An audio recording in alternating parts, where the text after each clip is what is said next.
I have to speak on Naziah Harris and the community who failed her.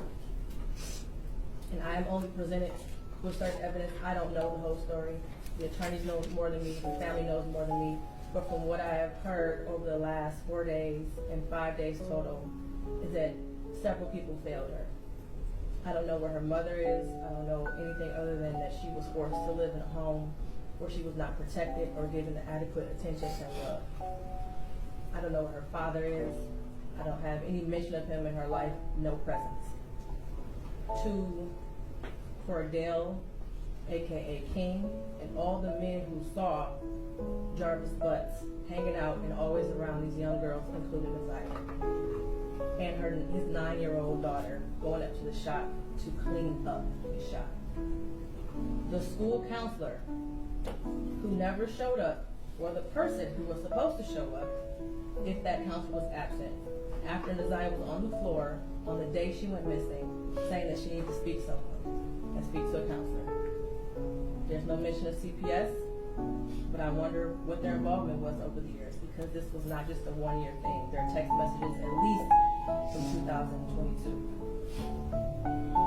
To her adoptive grandmother, Annette Harris, whose testimony, in my opinion, was very questionable. I understand why the people put her on the stand to establish Naziah's residence in the houses on Bedford and the regular routine, to establish also that Naziah was not a runaway child, that she was not a bad kid. I do believe she adopted Naziah. I do believe that she had 6 kids in the house. I believe that Naziah had on a dark hoodie the day she went missing, and that she had on red and black Nikes that day. What is hard to believe is that the defendant never came into the house as she testified. And there was also a minor that testified that he did as well. Text messages that show between him and Naziah that he did. In the basement, saying he was going to the shower, stealing her panties. He was always lurking around that house and asking for Janiyah and Zamiyah, from what I know. I even thought about the breakfast routine and saying that all the kids like eating breakfast at school. Did they have a choice? I don't know. But to always send those girls up there to clean up the shop raises questions. And how were there 2 women in that house who have birthed children themselves who did not notice that Naziah was pregnant, and I believe she was, and not having her period anymore? But then after hearing text messages today, begging Jarvis for pads as if she didn't have anyone else to give them to her. And what stood out the most was when Annette Harris stood on the stand, and she learned around 6 p.m. that Naziah did not come home from school, and said she looked around for her and decided to wait until the next morning to call the police. Without a tear, without emotion, or any expression of being devastated. And to her Aunt Shannon, who also showed no emotion, expression, or being devastated with Naziah going missing. She stated that she had friends help look for Naziah, but was directed to just wait until the morning to call the police. A grown woman who likely suspected something strange going on didn't feel the need to call the police either. They were both able to go to sleep at night without hearing from Naziah or having any indication that she was coming home at night. And of course, the defendant, who I will get to in a minute. I don't know who else failed Naziah, but the community did. As far as the people establishing probable cause, I will focus on count 1, as it's been stated that there is no contention with counts 2 and 3. In count 3, I will amend based off of the motion and the testimony I heard that Naziah was 12 and not 13 at the time that Jarvis Butts had sexual intercourse with her. The prosecution is correct. You do not have to have a body to establish first-degree premeditated murder. It would have been a much shorter exam had her body been found, but this is where we are. In the last 365 days, no text messages. We all heard today and yesterday that she was very active and frequently texted. No social media for a year. We heard through testimony that she was also active on social media. No phone calls, which she was also able to do according to testimony. No physical sighting of her by anyone. She never came back to school. No one has seen her. Medical records dated from July 2014 to October 2023 indicated that she had no life-threatening medical issues that would lead to a natural cause of death. The black hoodie found in the area of Center Muhlenberg with her DNA and blood on it. The holes in the hoodie consistent with some sort of struggle, violence, or weapon being used.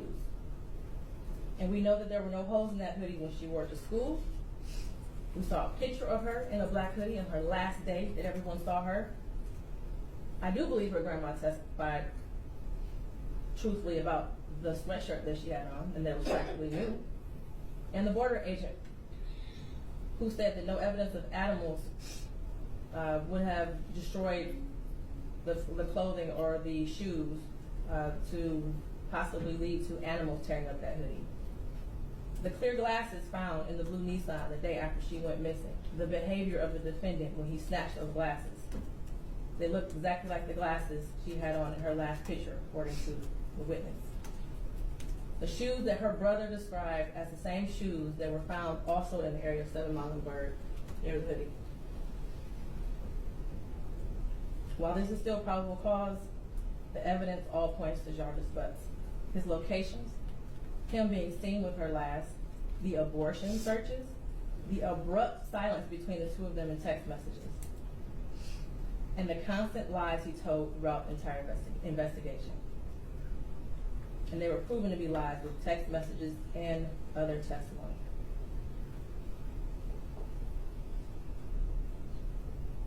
We may never know what happened, but from what I heard today and over the last 4 or 5 days, it appears he intended to perform what he thought was a do-it-yourself abortion on Isaiah and went south, and instead of seeking medical attention for her, he intentionally killed her and tried his best to cover it up. As much as I want her to be alive today, there is at least probable cause to show and believe that she's dead and that she was murdered by Jarvis Butts. Mr. Butts, stand up. You've been sitting over there for 4 days with your head down, hidden between and behind your attorneys, with your mask on, and taking vigorous notes. I want you to pay attention and listen to everything I have to say. I have been trying to figure out for the last 5 days, you. At one point, I thought you were cognitively impaired in the beginning of this exam. And then maybe you had the brain of a 10-year-old, and that's why you were doing such things. But as I heard more and more testimony, you're just the true definition of a pedophile. Watching you laugh and brag about all the women you have with different women and the children and the girlfriends, and making babies to groom them, and having them in your presence, and cleaning up, quote, cleaning up your shop, and the little girls around you, has landed you here today. You groomed Isaiah. You played mind games with her. We all heard that. You controlled her emotionally. She was exposed to so much at such a young age. The text messages between you two were disgusting to hear. And to think that she had you saved in her phone as bae for life. Isaiah deserves so much more. And while I mentioned other people that failed her, Jarvis Butts, you are the monster in this whole picture. She did deserve love from her parents and everyone who was in her life. She was ignored, she was neglected, and you took complete advantage of that. She wanted someone to love her, and she will never know what that feels like. Your children deserve more.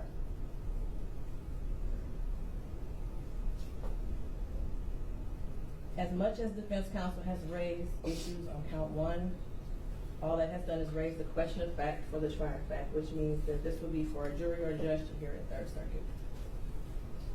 I pray for the healing of all the victims and the young girls and possibly boys who have come into contact with you. As a community, we should look at this case as a prime example of how much work we have to do when it comes to protecting our children and especially our black girls. I pray for closure and healing for all those who have been traumatized by you.